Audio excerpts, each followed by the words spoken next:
If you're carrying the same mental garbage into 2026 that destroyed your 2025, you're not evolving, you're just aging. Right now, you're dragging 12 specific poisons that are killing your potential, and you don't even know it. Marcus Aurelius said, "The soul becomes dyed with the color of its thoughts." Your soul is stained with toxic patterns that must die before the new year, or they'll murder your future. The death of dead weight. Welcome to Stoic mentality. Today isn't about New Year's resolutions that you'll break by February. This is about identifying and executing the 12 mental parasites that are feeding on your potential. These aren't habits, they're identity infections. They're not just holding you back, they're actively pulling you backward. And if you don't kill them now, they'll kill your 2026 before it even begins. Think about this. You're about to enter a new year carrying the same victim mentality, the same toxic relationships, the same self-sabotaging patterns that have been destroying you for years. Einstein called this insanity, doing the same thing while expecting different results. But the Stoics called it something worse, voluntary slavery. You're choosing to remain enslaved to patterns that you have the power to break. Marcus Aurelius faced plagues, wars, and betrayals without letting them define his next day, let alone his next year. Seneca lost everything and rebuilt without carrying the weight of loss. Epictetus was literally enslaved, but refused to carry mental chains into his future. They understood something you're about to learn. The past has no power except what you give it, and the future has no limits except what you impose before. We dive into the first toxic weight you must abandon, and this one alone is responsible for 90% of your suffering if you're serious about entering 2026 as a completely different person. Not just older but transformed. Hit that subscribe button right now. Stoic mentality doesn't just give you philosophy. We give you the practical tools to burn down who you were and build who you're meant to be. New transformation content every Tuesday, Thursday, and Sunday. Visual CTA, subscribe button with notification bell. Transform your 2026. Thing 1, your victim story.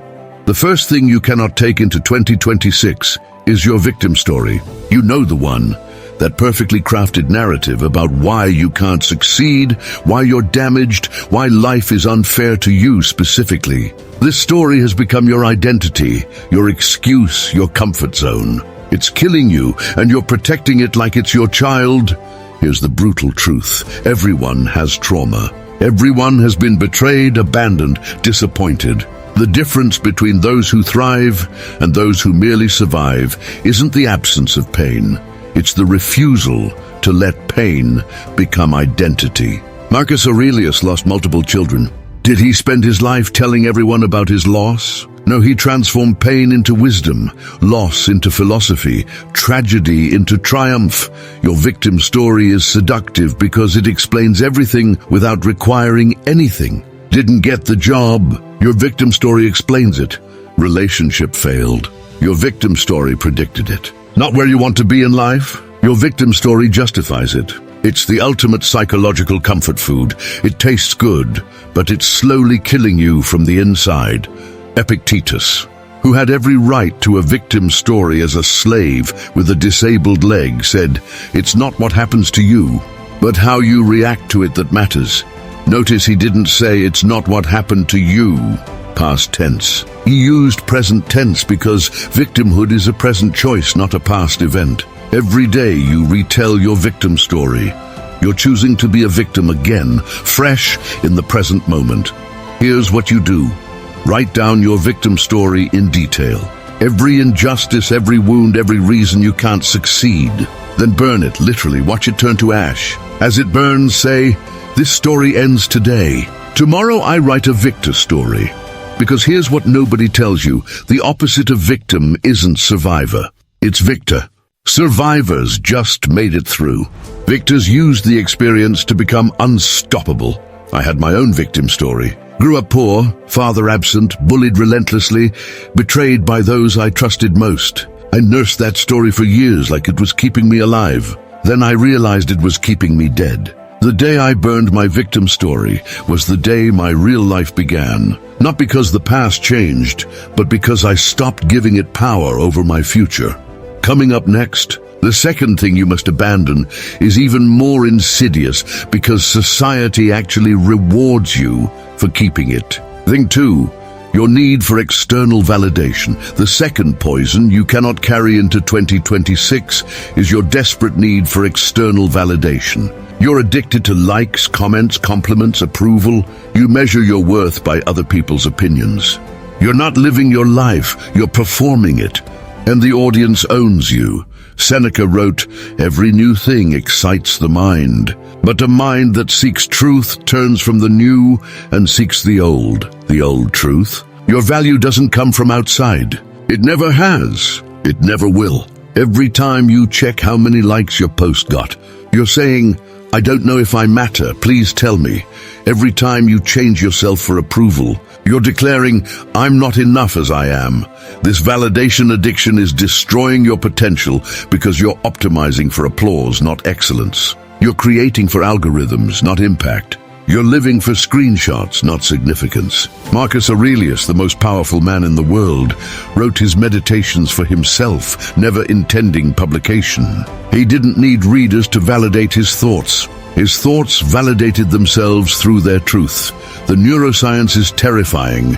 Every hit of validation releases dopamine, creating addiction identical to cocaine. But tolerance builds. You need more likes, more praise, more recognition to feel the same high. Eventually, no amount is enough. You're a validation junkie, and your dealer is everyone except yourself. Here's the antidote for the next 30 days. Create in secret. Write without publishing. Build without announcing. Improve without documenting. Do good without telling anyone. You'll experience withdrawal, actual physical withdrawal. Your brain will scream for the validation hit. Don't give in. Push through until you discover something life-changing. The joy of excellence for its own sake. But it goes deeper. External validation makes you a slave to the lowest common denominator. To get maximum approval, you must be maximally inoffensive, maximally relatable, maximally average. You sand down your edges, dilute your message, compromise your truth. You become a human Instagram filter, pretty but fake, popular but pointless. I learned this when I stopped checking metrics completely. No likes, no views, no comments for 6 months. At first it felt like dying. Then something magical happened. I started creating what actually mattered to me. The work got better, deeper, truer.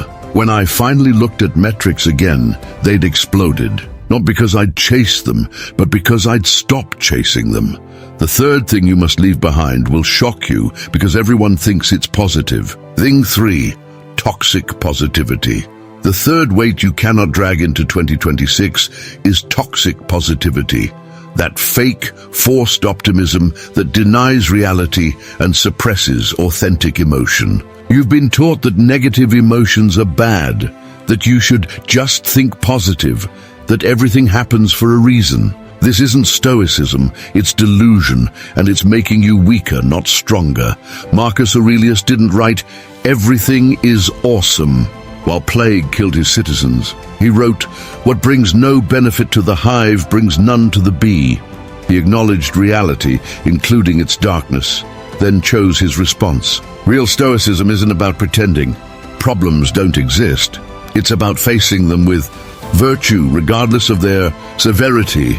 Toxic positivity is dangerous because it prevents genuine processing of difficult emotions. When you suppress anger, sadness, fear, frustration, they don't disappear. They go underground and poison everything.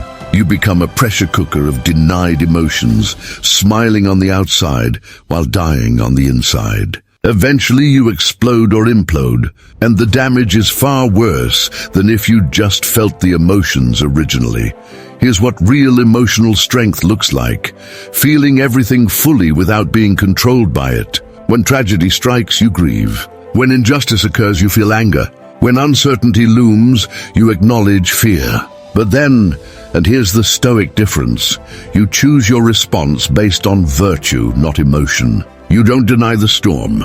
You become the captain who navigates through it. Epictetus understood this profoundly. As a slave, he couldn't afford toxic positivity. His reality was harsh, brutal, unjust. Pretending otherwise would have been insane. Instead, he developed true resilience, the ability to acknowledge life's darkness while choosing to create light. He didn't say, being a slave is great. He said, even in slavery, I can choose virtue. The toxic positivity trap is especially dangerous because it makes you fragile. When you've trained yourself to only accept positive emotions, negative ones devastate you. You have no tools, no practice, no resilience. You're like someone who's only lifted 5-pound weights, suddenly facing a 1,000-pound load. You collapse. I fell into this trap hard. Years of good vibes only left me completely unprepared for real adversity. When my business failed, when my relationship ended, when my health declined, my toxic positivity shattered like glass. I had to learn to feel authentically, grieve properly, rage righteously. Only then could I build genuine strength. The fourth thing you must abandon is something you think is protecting you, but is actually imprisoning you. Thing 4, your comfort zone addiction. The fourth poison you must purge before 2026 is your addiction to comfort. You've built a life designed to minimize discomfort, avoid challenge, prevent struggle. You think you're protecting yourself, but you're atrophying. Your comfort zone isn't a rest area. It's a graveyard where potential goes to die. Seneca regularly practiced voluntary hardship. He'd sleep on the floor, fast for days, wear rough clothes, live like a beggar. Not from masochism, but from wisdom. He knew that comfort breeds weakness, while discomfort builds strength. Every time you choose comfort over growth, you're choosing decay over development. Think about your daily choices. You take the elevator instead of stairs, order delivery instead of cooking, watch Netflix instead of reading philosophy, scroll social media instead of having difficult conversations. Each comfortable choice seems insignificant, but compound them over years and you've built a prison of weakness. Your comfort zone has become your incompetence zone. The biological truth is undeniable. Your body and mind grow through stress, not comfort. Muscles grow by being torn. Bones strengthen under load. Brains develop through challenge. When you eliminate all stress, you eliminate all growth. You become like a plant in a greenhouse, alive but unable to survive real weather. Marcus Aurelius had unlimited access to comfort as emperor, yet he chose discomfort deliberately. Cold baths, simple food, hard beds, long marches with his troops. He understood that voluntary hardship creates involuntary strength. When real hardship comes, and it always does, those who've practiced discomfort thrive, while comfort addicts collapse. Here's your prescription. Every day, do 3 things that make you uncomfortable. Have that difficult conversation. Take the cold shower. Wake up earlier. Say no to pleasure. Say yes to challenge. Feel the discomfort and do it anyway. You're not punishing yourself, you're preparing yourself. Every voluntary discomfort is a deposit in your strength account. But the real danger of comfort addiction isn't physical weakness, it's psychological imprisonment. When you can't tolerate discomfort, you can't change. All growth requires leaving your current state, which is uncomfortable by definition. If you can't handle discomfort, you're sentenced to stay exactly where you are forever. The 5th toxic weight is something everyone tells you to have more of, but it's actually killing your potential. Thing 5, realistic expectations. The 5th mental poison you must eliminate before 2026 is realistic expectations. That's soul-crushing. Disease that masquerades as wisdom but is actually cowardice. Society has programmed you to be realistic, practical, reasonable. These aren't virtues, they're chains designed by mediocre people to keep you at their level. When Epictetus decided to become a philosopher after slavery, was that realistic? When Marcus Aurelius chose to write philosophy while managing an empire at war, was that practical? When Seneca rebuilt his fortune after exile, was that reasonable? The Stoics understood that realistic is code for limited by fear and the opinions of failures. Here's the truth nobody wants you to know. Realistic expectations are based on average performance by average people under average circumstances.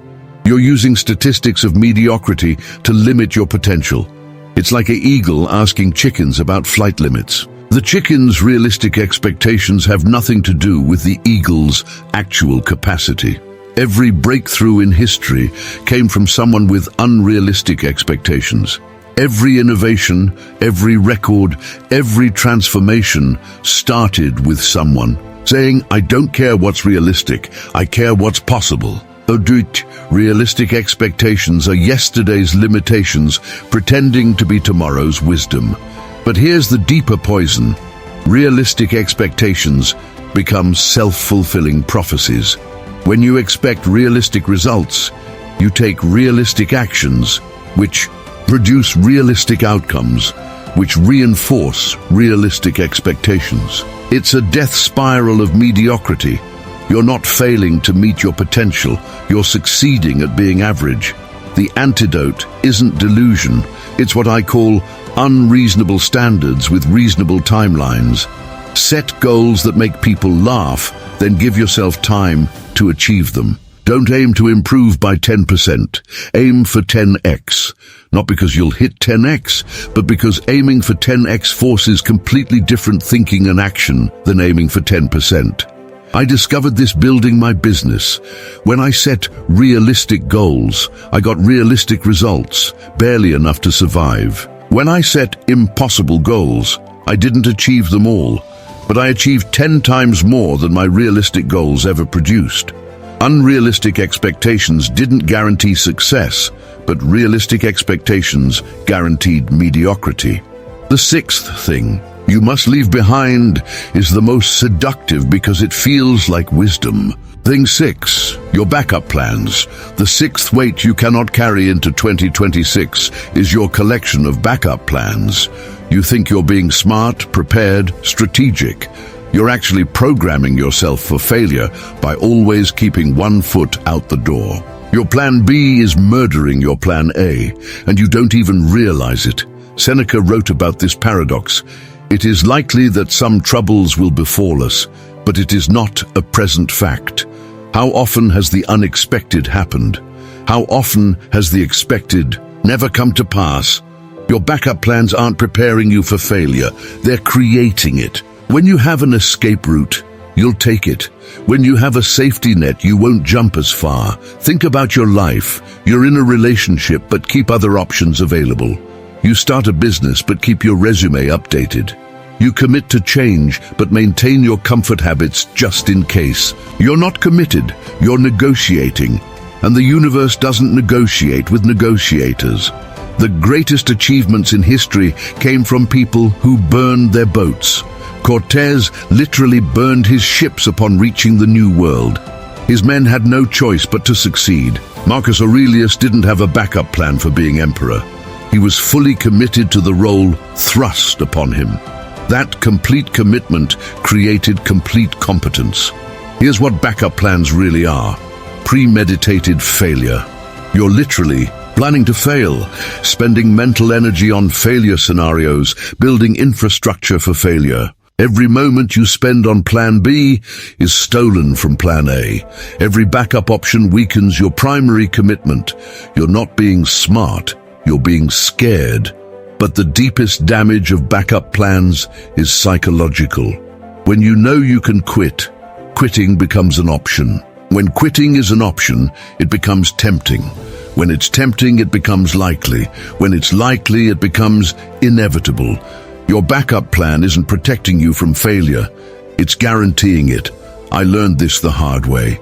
For years, I kept backup plans for everything. Safe job applications while building my business, exit strategies for every relationship, comfort zones to retreat to.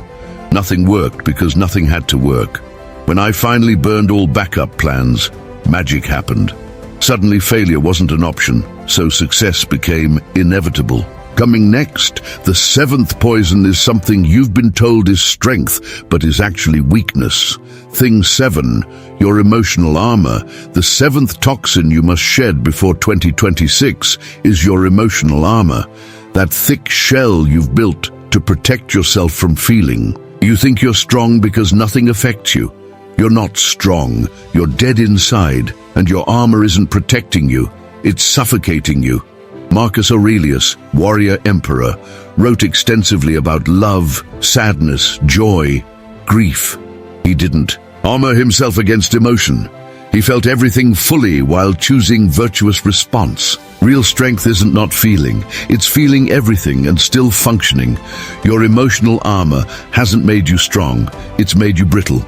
This armor manifests as cynicism, sarcasm, detachment, intellectualization.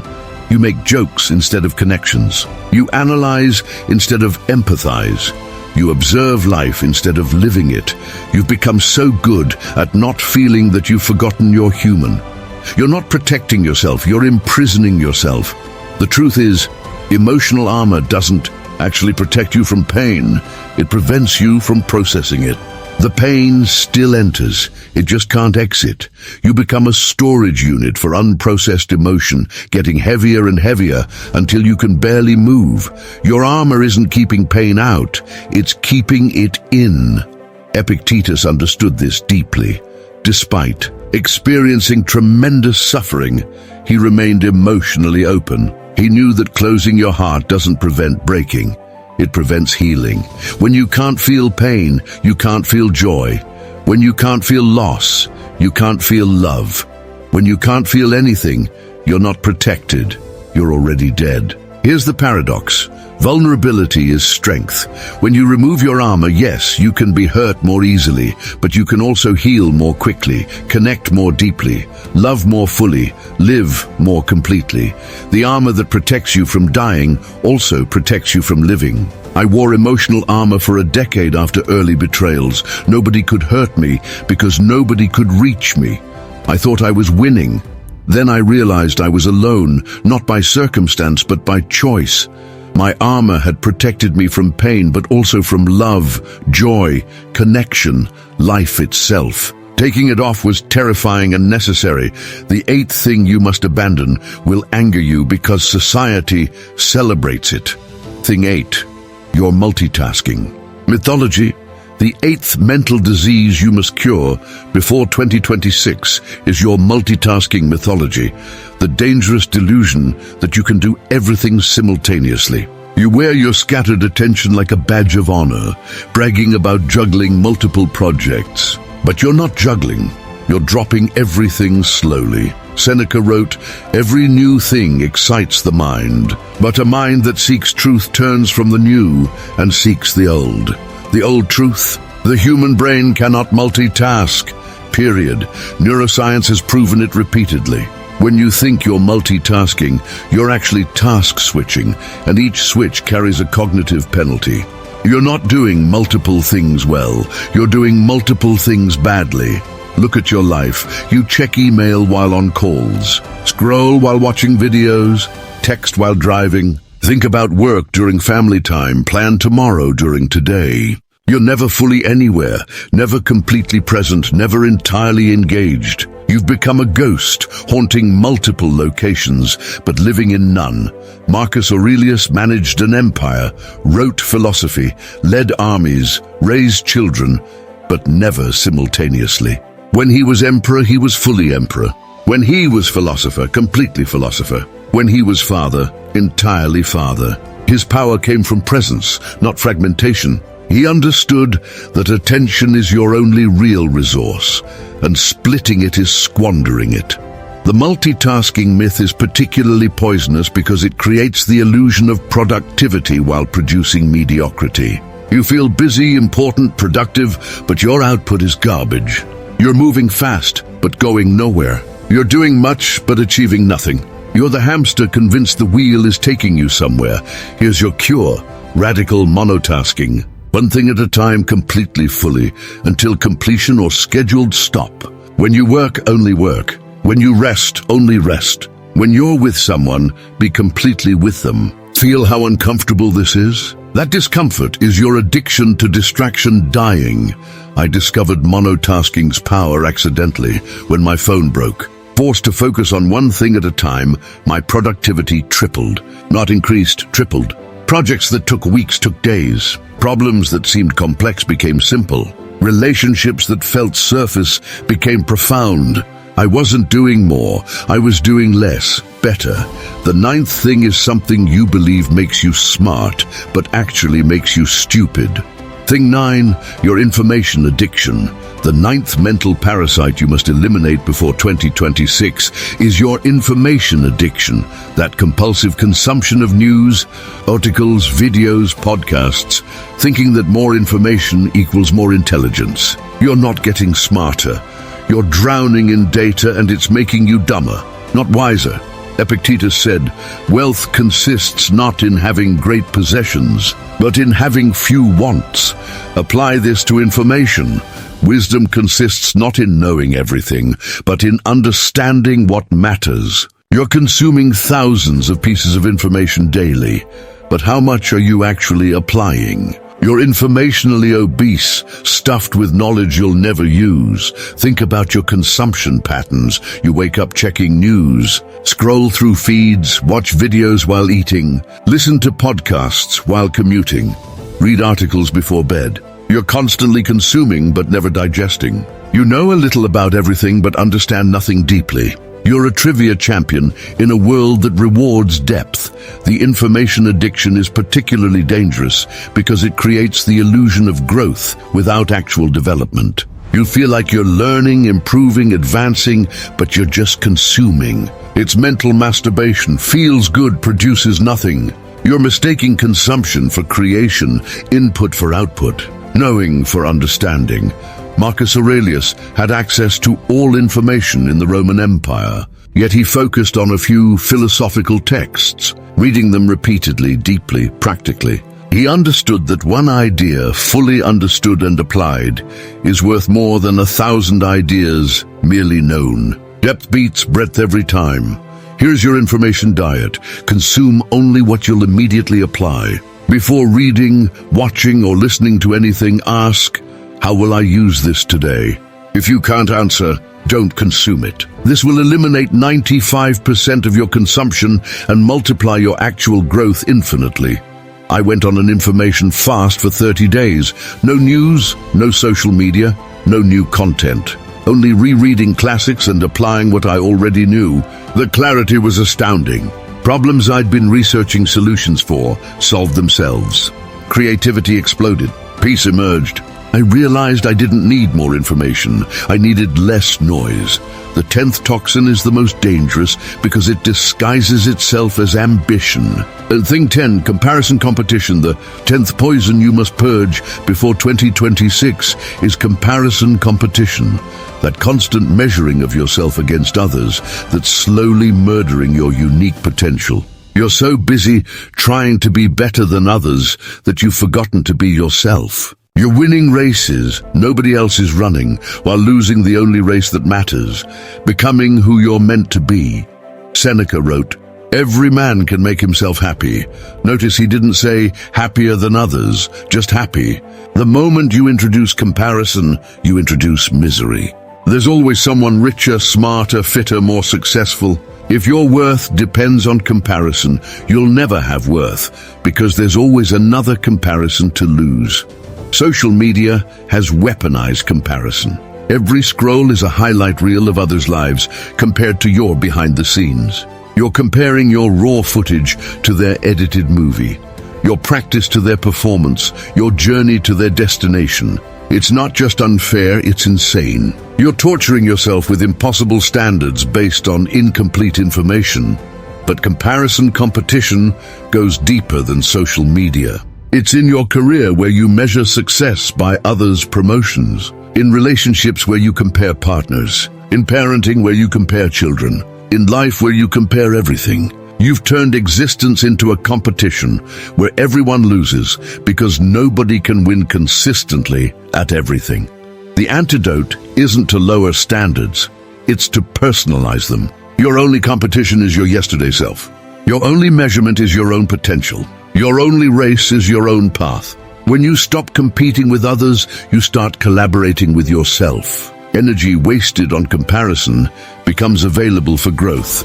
Marcus Aurelius never compared himself to other emperors. He compared himself to his own potential for virtue. That's why his meditations remain relevant. They're not about being better than others, but about being better than himself. His competition was internal, eternal, and therefore winnable. I stopped all comparison cold turkey. Unfollowed everyone who triggered comparison. Stopped asking about others' achievements. Stopped sharing my own for validation.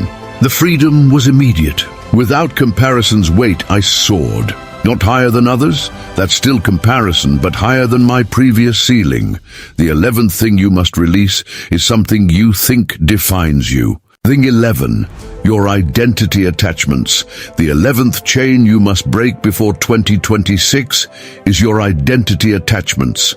Those labels, roles, and definitions you've wrapped around yourself so tightly that you can't grow beyond them. You've confused who you are with what you do, what you have, what others call you. These aren't your identity, they're your prison. Epictetus taught, wealth consists not in having great possessions, but in having few wants. Apply this to identity. Freedom consists not in having many labels, but in needing none. You call yourself entrepreneur, parent, athlete, whatever, but these are just temporary roles, not eternal identity. When you attach to them, you can't evolve beyond them. Think about how you introduce yourself, how you think about yourself, how you limit yourself. I'm not a math person. I'm an introvert. I'm just not creative. Every label is a limitation. Every identity attachment is an evolution blocker. You've built a cage of definitions and wonder why you can't fly. The danger of identity attachments is that they become self-fulfilling prophecies. When you identify as anxious, you manifest anxiety. When you identify as unlucky, you create bad luck. When you identify as anything fixed, you become unable to change. Your identity attachments aren't describing you, they're creating you. Marcus Aurelius was emperor, father, husband, philosopher, warrior, but he identified as none of these. He saw them as roles he played, not who he was. This allowed him to excel at each without being limited by any. When one role ended, he didn't collapse because his identity wasn't attached to it. Here's your identity detox. List every label you use to describe yourself. Then systematically violate each one. Call yourself shy. Do something bold. Call yourself organized. Embrace chaos. Call yourself anything. Prove yourself wrong. You're not destroying yourself. You're freeing yourself from the prison of fixed identity. I had dozens of identity attachments. I'm a writer limited me from speaking. I'm analytical prevented me from being emotional. I'm independent blocked me from receiving help. Each identity felt like protection, but was actually limitation. Releasing them was terrifying and liberating. Without fixed identity, infinite evolution becomes possible. Now the final and most crucial thing you must leave in 2025. Thing 12, your need to be understood. 40, 30, 44. The 12th and final poison you must abandon before 2026 is your desperate need to be understood. You waste enormous energy explaining yourself, justifying your choices, seeking understanding from people who lack the capacity or willingness to understand you. This need isn't connection, it's codependence, and it's keeping you small. Seneca wrote to his friend Lucilius, knowing that most people would never understand his philosophy. Did he water it down for mass consumption? Did he simplify for acceptance? No, he wrote truth for those ready to receive it, accepting that most never would. Your need to be understood is forcing you to communicate at the lowest common denominator. Think about how much energy you spend explaining your dreams to people who don't dream, justifying your growth to people who don't grow, seeking approval from people whose approval means nothing. You're translating yourself into languages that can't contain your meaning. You're shrinking yourself to fit others' understanding. The brutal truth is that most people will never understand you, not because you're incomprehensible, but because understanding requires effort they won't make. They'll understand the version of you that fits their worldview, their limitations, their projections. The real you? Too complex, too threatening, too much work to understand. Marcus Aurelius wrote Meditations in Greek, not Latin, despite Latin being the imperial language. He wasn't writing to be understood by the masses, but to understand himself. When you stop needing others' understanding, you start understanding yourself. When you stop explaining, you start expanding. Here's your understanding detox. Stop explaining yourself for 30 days. Make choices without justification. Change without announcement. Grow without documentation. Let people misunderstand, misinterpret, misjudge. Their understanding isn't your responsibility. Your evolution is. The freedom is extraordinary. When you don't need to be understood, you can be authentic. When you don't need approval, you can be revolutionary. When you don't need validation, you can be yourself. The energy you save from not explaining becomes available for becoming. The death and rebirth, these 12 things, must die before 2026. 1. Your victim story. 2. Your need for validation. 3. Your toxic positivity. Your comfort. Addiction. 5. Your realistic expectations. 6. Your backup plan. 7. Your emotional armor. 8. Your multitasking mythology. 9. Your information addiction. 10. Your comparison competition. 11. Your identity attachments. 12. Your need to be understood. This isn't self-improvement, and it's self-revolution. You're not upgrading who you are. You're burning it down and building something entirely new. The Stoics called this the philosophical death and rebirth. Who you were must die for who you're meant to be, to live. Marcus Aurelius performed this death and rebirth daily, writing each morning as if the previous day's emperor had died and a new one was born. Seneca practiced it through voluntary loss. Epictetus through perpetual reinvention. They understood that clinging to who you were prevents becoming who you could be. Your action plan. Here's exactly what you do now. First, identify your top 3 poisons from this list. The ones that triggered you most, that you defended internally, that you don't want to release. Those are your priorities. Start there. Second, create a funeral ritual. Write each poison on paper in detail. How it served you, how it's limited you, why you're ready to let it die. Then burn the papers. Watch them turn to ash. As they burn, speak, "This dies today, so tomorrow I can live." Third, replace each poison with its antidote. Victim story, victor narrative, validation need, internal, compass, toxic positivity, authentic. Strength, comfort addiction, growth commitment, realistic expectations, unreasonable standards, backup plans, total commitment, emotional armor, vulnerable strength. Multitasking, deep focus, information addiction, applied wisdom comparison. Self-competition, identity attachments, fluid evolution, need for understanding, self-knowledge. Fourth, commit publicly. Comment below which poisons you're killing. Share this video with someone who needs this message. Join our community of revolutionaries who are burning down 2025's limitations to build 2026's possibilities. Subscribe to Stoic Mentality right now if you haven't.